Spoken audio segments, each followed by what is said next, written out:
আজকের পর থেকে আপনার বাড়িতে থাকা স্মার্ট টিভিতে আর রিচার্জ করার কোনো প্রয়োজন পড়বে না। কেবল হোক বা ডিশ, কোনো রিচার্জই আপনার করতে হবে না, কারণ আপনার টিভিতে যে চ্যানেলগুলো আপনি দেখেন সেই সমস্ত চ্যানেল লাইভ আপনার ফোনে আপনি দেখতে পারবেন। অবিশ্বাস্য হলেও এটাই কিন্তু সত্যি, আর এই ভিডিওতে আমি সেটি করে দেখাবো। তো আমার সঙ্গেই থাকুন, আর ভিডিওটি প্রথম থেকে শেষ পর্যন্ত দেখতে হবে। আপনি যদি 10 সেকেন্ড স্কিপ করে দেখেন তাহলে একটি স্টেপ আপনি মিস করে গেলে আপনার ফোনে আপনি এই চ্যানেলগুলো কিন্তু দেখতে পারবেন না। তো চলুন আর কথা না বাড়িয়ে আজকের মূল ভিডিও শুরু করি। তার আগে এখনো পর্যন্ত আমাদের এই চ্যানেলটি সাবস্ক্রাইব করে না থাকলে এখনই সাবস্ক্রাইব করুন, আর পাশে থাকা বেল আইকনটি অল সেট করে দিন, যাতে এই ধরনের ইন্টারেস্টিং ভিডিও আপলোড করার সঙ্গে সঙ্গে সবার আগে আপনার কাছে পৌঁছায়। তো চলুন ভিডিও শুরু করি। প্রথমে আমাদের গুগল প্লে স্টোর ওপেন করে নিতে হবে। এবার এই সার্চ বারে সার্চ করব কডি। এটা লিখে যখন সার্চ করলাম, প্রথম যে অ্যাপটি আছে এটি আমাদের ইনস্টল করে নিতে হবে। এখনই ইনস্টল হয়ে যাবে, এখান থেকে ইনস্টল হলেই ওপেন করব। এখানে ইনস্টল হয়ে গেছে, এখান থেকে ওপেন করলাম। ওপেন করলে এরকম ইন্টারফেস দেখতে পাবে। এখানে একটি পপ আপ শো করছে, ইনফো পড়ে নেবে, তারপর কন্টিনিউ অপশনের উপর ক্লিক করবে। এখান থেকে কন্টিনিউ করলাম। এখানে আরো একটি পারমিশন আমাদের দিতে হবে, allow কডি two record audio. Permission দিয়ে দিলাম। এবার আমরা অ্যাপের মধ্যে এন্টার করতে পেরেছি। প্রথমেই সেটিংয়ে ক্লিক করতে হবে। এবার ফাইল ম্যানেজারে ক্লিক করব। এখানে অ্যাড সোর্স অপশনটির উপর ক্লিক করব।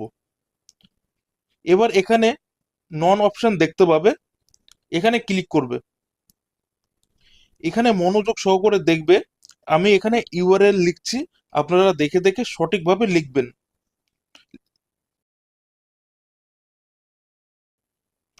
লেখা হয়ে গেলে ওকে করবেন। এবার নিচে লিখবেন জিও অ্যাপ। এখানে জিও অ্যাপ লিখে দিলাম। এবার এখানে ওকে করলাম, আবারও ওকে করব। এবার ব্যাক আসতে হবে। এবার সেকেন্ড অপশন অ্যাড অনস, এই অপশনটির উপর ক্লিক করবে। এখানে 5টি অপশন আছে। 4 number option install from zip file, এখানে ক্লিক করবে। সেটিংয়ে ক্লিক করবে, কারণ আপনি প্রথমবার ব্যবহার করছেন। এবার আননোন সোর্স অপশনটি অন করবেন, ইয়েস করবেন।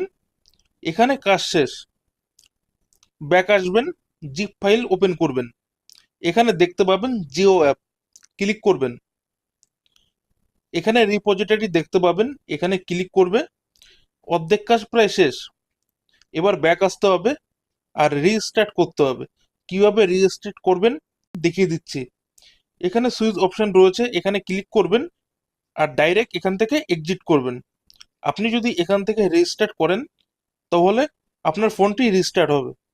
আবারও অ্যাপটি ওপেন করবেন এবং সেটিংয়ে আসবেন। সেটিংয়ে এসে অ্যাড অনসে ক্লিক করবেন। এখান থেকে ইনস্টল ফ্রম রিপোজিটরি সিলেক্ট করবেন। এখানে 3টে অপশান আছে, লাস্ট অপশান ক্লিক করবেন। এবার ভিডিও অ্যাডভান্স অপশানটি সিলেক্ট করবেন। এখানে জিও টিভি দেখতে পাবেন, ক্লিক করবেন। এবার ইনস্টলে ক্লিক করে ওকে করবেন। এখানে 5 থেকে 7 মিনিট সময় লাগতে পারে। এখানে অনেক সময় জিরোতে দেখায়, তারপর হুট করে 30 থেকে 40% হয়ে যায়। কমপ্লিট হওয়া পর্যন্ত ওয়েট করতে হবে। এখানে কিছু অংশ কেটে বাদ দেবো, না হলে ভিডিওটা অনেক লম্বা হয়ে যাবে। এখানে জিও টিভি ইনস্টল হয়ে গেছে। ব্যাক করে হোম পেজে আসতে হবে। নিচের দিকে অ্যাড অনস অপশনটি দেখতে পাবে, ক্লিক করবে। এবার জিও টিভি কয়েক সেকেন্ড চেপে ধরে রাখুন বা হোল্ড করুন। কিছু অপশন দেখতে পাবে, এখানে সেটিংয়ে ক্লিক করবে। এখানে 3 নম্বর অপশন সিলেক্ট করতে হবে। আবারও জিও টিভি চেপে ধরুন বা হোল্ড করুন। এবার এখান থেকে সেটিংয়ে আসুন। এখানে অ্যাকাউন্ট অপশানে ক্লিক করবেন। উপরে দেখতে পাবেন লগ ইন অপশান আছে, এখানে ক্লিক করুন। এখান থেকে কিবোর্ড অপশানটি সিলেক্ট করবেন। এবার ওটিপি অপশানটির উপর ক্লিক করুন। এখানে আপনার জিও নম্বর দেবেন, ওকে করবেন। ওটিপি আসলেই বসিয়ে ডান করতে হবে। আমাদের কাজ শেষ। জিও টিভির উপর ক্লিক করুন। জেনারেস অপশানটি ক্লিক করুন। এখানে অনেক অপশান দেখছেন, এখানে এন্টারটেনমেন্ট অপশানটি ক্লিক করুন। এখানে অনেক চ্যানেল দেখতে পাচ্ছেন, যে কোনো চ্যানেলে ক্লিক করুন আর এখানে ইনস্টল করুন। আর সম্পূর্ণ বিনামূল্যে সমস্ত চ্যানেল দেখুন, তাও আবার সম্পূর্ণ ফ্রিতে। আশা করছি ভিডিওটি আপনাদের অনেক ভালো লেগেছে, আর ভিডিওটি ভালো লাগলে ভিডিওটি লাইক করবেন, সঙ্গে চ্যানেলটি অবশ্যই সাবস্ক্রাইব করবেন, যাতে নতুন নতুন আপডেট সবার আগে আপনার কাছে পৌঁছায়। তো আজকের ভিডিও এখানে শেষ করছি, ফিরবো নতুন ভিডিওর সঙ্গে। তত সময় ভালো থাকবেন, সুস্থ থাকবেন, দেখা হচ্ছে নেক্সট ভিডিওতে।